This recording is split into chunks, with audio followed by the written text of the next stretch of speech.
एकूण भौगोलिक क्षेत्र 1363.72 हेक्टर असून 1327.20 हे उपचारित क्षेत्र आहे आणि आमची प्राथमिक निवड 26/6/2023 रोजी झालेली होती। त्यानंतर आम्हाला जशी निवड झाली त्याचबरोबर आम्हाला सुरुवातीला 50,000 रुपये अभ्यास जे गाव अंतर्गत प्रशिक्षण असते अभ्यास सहलीकरिता मिळाले आणि 50,000 रुपये आम्हाला सविस्तर प्रकल्प आराखडा तयार करण्यासाठी मिळाले। तर आम्ही गावातील 52 लोकांना आम्ही पूर्ण अभ्यास सहलीला घेऊन गेलो होतो। जवळपास मागच्या डिसेंबर मध्ये म्हणजे 1 तारखेला सर आम्ही हिवरे बाजारलाच होतो। नवीन वर्ष आम्ही हिवरे बाजारला तयार केलेला आहे। या अभ्यास दौऱ्यामध्ये सांगायची गोष्ट म्हणजे आम्ही 52 लोक केलं, पण आमचा गाव इथून 800 किलोमीटर येत असल्यामुळे आमचं तेवढ्या पैशामध्ये होत नव्हतं 50,000मध्ये। तर आम्ही लोकसहभागाच्या माध्यमातून ते सहलचं अरेंजमेंट केलं। 52 लोकांनी प्रत्येकाने 2-2 हजार रुपये आम्हाला सहकार्य केलं। असं सर 1,52,000 रुपये आम्ही अभ्यास दौऱ्यामध्ये हे केलेलं आहे। तर त्यामध्ये पाटोदा, राडेगण सिद्धी, त्यानंतर आपलं बारामतीचं कृषी विज्ञान केंद्र ते सुद्धा बघितलेलं आहे आणि हिवरे बाजार एवढं सर्व 31 तारखेला होते।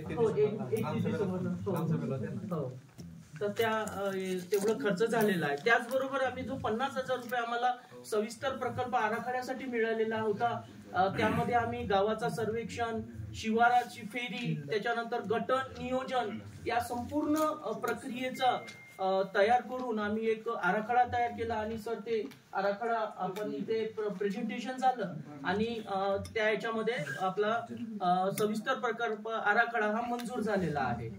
आणि आमचे जे गाव प्रवेश प्रेरक उपक्रम आहे ते सुद्धा सर एक पेवर ब्लॉक बसवण्याचं काम घेतलेलं आहे।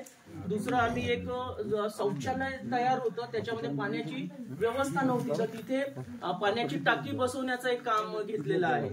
सोबतच गावामध्ये चौकामध्ये लोखंडी बेंच आपण घ्यायचं असं गावकऱ्यांचं हे होतं, प्रस्ताव होतं, तर ते घेतलेलं आहे। त्याला सर तांत्रिक मान्यता मिळालेली आहे, प्रशासकीय मान्यता सुद्धा मिळालेली आहे, फक्त काम होणे बाकी आहे। तर या जानेवारी पर्यंत ते काम होऊन जाईल। आम्ही त्याचं कार्यारंभ आदेश वगैरे ते रितसर ऍड देऊन आपण ते करणार आहोत। आणि जवळपास जे काही आम्ही 56% जे निधी आम्हाला मिळत आहे, एकूण 90 लाख जवळपास, तर त्याचे पाणलोटाचा निधी तर त्याचे संपूर्ण जे माथ्यावरचे जे कामं असतात ज्यामध्ये आमचं काही रेव्हन्यू लँड आहे, ग्रामपंचायतचं काही लँड आहे, तर तिथे आम्ही डीप सीसीटी घेतलेली आहे आणि सीसीटी घेतलेली आहे, त्याची इस्टिमेट आमचे तयार आहे।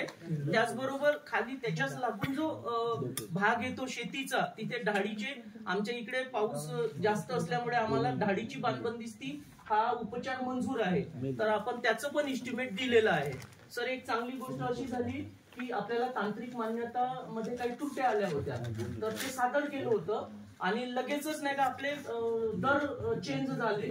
तर आता एक चांगला बेनिफिट आम्हाला हा मिळाला की आम्ही ते दर चेंज करून नव्याने त्याची तांत्रिक मान्यता घेऊ आणि त्याचं नियोजन करूया।